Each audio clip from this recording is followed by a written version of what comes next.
ఇప్పుడు పువ్వుల గురించి పాట చెప్పుకుందాం, సరేనా?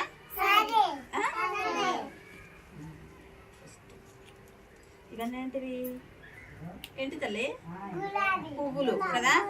గులాబీ పువ్వు చెప్పింది పువ్వుల రాణిని నేనని. గులాబీ పువ్వు చెప్పింది పువ్వుల రాణిని నేనని.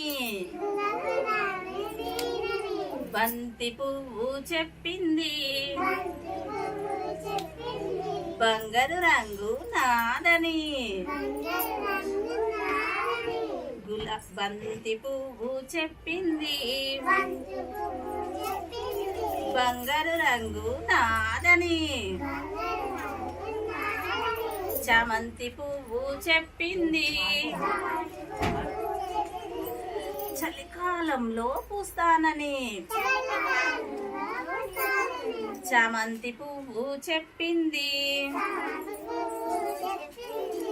చలికాలంలో పూస్తానని.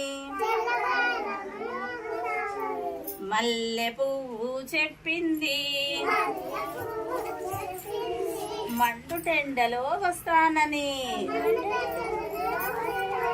మల్లె పువ్వు చెప్పింది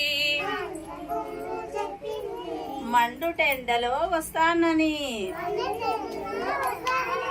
అన్ని పువ్వులు చెప్పాయి కమ్మటి తేనెను ఇస్తామని. కమ్మటి తేనెను ఇస్తామని.